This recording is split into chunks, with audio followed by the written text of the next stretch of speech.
Karena buat saya, Pilkada DKI itu bukan pemilihan kepala daerah, tapi pemilihan pejuang politik. Pemilihan, ya itu dasarnya kan. Jadi harus dianggap bahwa ini satu ujian baru. Apakah Anies menang atau kalah, tetapi dia mesti ada di situ sebagai pejuang politik, bukan sebagai gubernur. Gubernur hal biasa aja tuh, apa pentingnya jadi gubernur hari-hari ini kan. Tetapi yang ada di depan kita adalah kerusakan infrastruktur politik, kerusakan lembaga-lembaga politik. Itu yang mesti kita benahi itu. Jadi Anies itu kita tugaskan untuk membenahi negara melalui kedudukan dia sebagai gubernur. Tetapi tentu dia nggak bisa lakukan semua kan.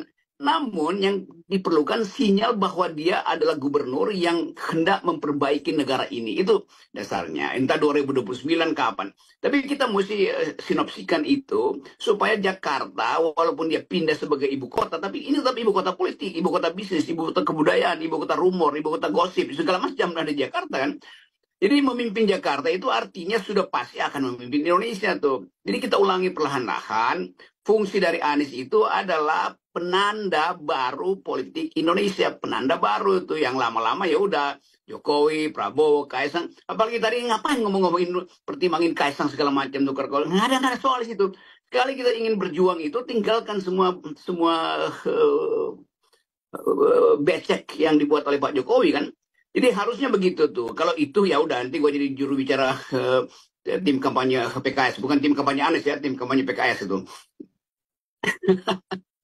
Jadi sekali lagi juga itu pertanyaan-pertanyaan mungkin nggak dengan ini, mungkin nggak dengan itu. Bagaimana kalau koalisi taruh nama lain? Nggak ada soal. Yang penting di kepala rakyat Jakarta, junto rakyat Indonesia, kita, Anda ajukan satu nama yang akan dihitung sebagai pemimpin pejuang itu, bukan sekedar gubernur teknis yang ngatur-ngatur APBN, nggak ada urusan dengan APBN. Kenapa itu mesti kita ucapkan? Karena udah kelewatan nih, bangsa ini dibodohi, dibikin dungu oleh Jokowi sehingga nggak mampu lagi untuk mengeluarkan pikiran alternatif.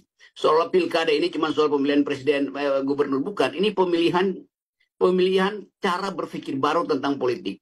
Pemilihan pemimpin yang mampu untuk berjuang habis-habisan itu. Jadi kita mulai dari Jakarta itu. Jadi penanda itu ada di situ. Ridwan Kamil ya nggak ada. Ridwan Kamil nggak punya kualitas itu atau kapasitas untuk jadi pejuang atau penantang, malah itu dia orang mediocre juga sebetulnya kan. Jadi kita mau lihat itu tuh. Dan kita mesti terang-terang katakan, bukan saya anti Pak Ridwan Kamil, saya juga bisa puji-puji dia. Tetapi standar seseorang untuk masuk di dalam politik 2024 ke 2029 adalah pejuang. Itu aja, titik. Bukan yang pamer-pamer atau main-main narasi segala macam itu.